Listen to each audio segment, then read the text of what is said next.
সদ্যপ্রয়াত সাবেক প্রধানমন্ত্রী ও BNP chairperson Begum Khaleda Zia এমন কিছু রাজনৈতিক রেকর্ড ও রাষ্ট্রীয় অবদান রয়েছে যা তাকে সমসাময়িক অন্য সব রাজনীতিবিদ থেকে অনন্য উচ্চতায় নিয়ে গেছে। বেগম খালেদা জিয়ার রাজনৈতিক জীবনের সবচেয়ে বড় এবং ঈর্ষণীয় রেকর্ড হল তিনি তার জীবনে অংশগ্রহণ করা কোনো নির্বাচনেই পরাজিত হননি। ১৯৯১ থেকে ২০০৮ সাল পর্যন্ত তিনি ৫টি সাধারণ নির্বাচনে অংশ নিয়ে মোট ২৩টি আসনে প্রতিদ্বন্দ্বিতা করেন এবং বিস্ময়করভাবে প্রতিটিতে জয়লাভ করেন।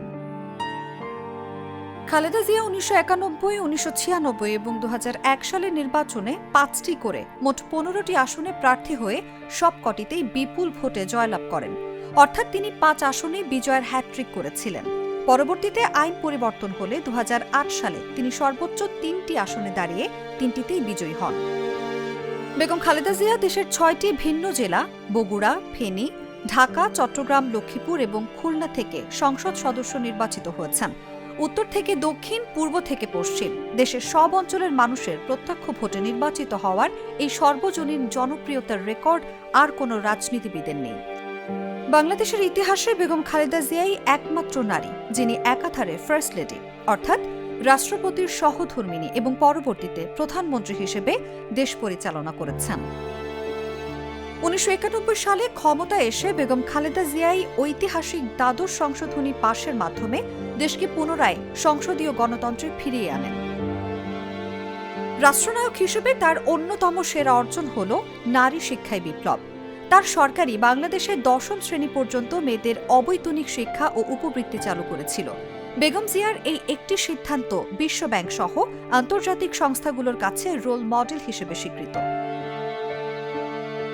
বাংলাদেশের স্বাধীনতা অর্জনের ৩০ বছর পর ২০০১ সালে বেগম খালেদা জিয়ার সরকারই প্রথম মুক্তিযোদ্ধা বিষয়ক মন্ত্রণালয় গঠন করে। বিশ্বের প্রথম দেশগুলোর মধ্যে বাংলাদেশ অন্যতম যারা পলিথিন শপিং ব্যাগ নিষিদ্ধ করেছিল। ২০০২ সালে বেগম খালেদা জিয়ার সরকারই পরিবেশের জন্য ক্ষতিকর পলিথিন উৎপাদন ও ব্যবহার নিষিদ্ধ করার সাহসী সিদ্ধান্ত নিয়েছিল। বেগম খালেদা জিয়া দক্ষিণ এশীয় আঞ্চলিক সহযোগিতা সংস্থা সার্কের ইতিহাসে প্রথম নারী চেয়ারপারসন হওয়ার গৌরব অর্জন করেন। ১৯৯৬ সালের ১৫ই ফেব্রুয়ারি নির্বাচনের পর গঠিত স্বল্পস্থায়ী সংসদে তিনি ত্রয়োদশ সংশোধনী পাশ করেন। এর মাধ্যমেই তত্ত্বাবধায়ক সরকার ব্যবস্থাটি সংবিধানে স্থায়ী অংশ হয়।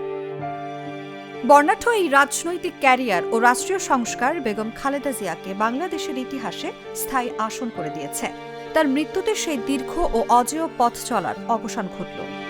News desk, Jago news. জীবনের সাথে চলে high five all time healthy life. নিশ্চিন্তে খান স্বাস্থ্যকর অল টাইম পান। All time healthy life.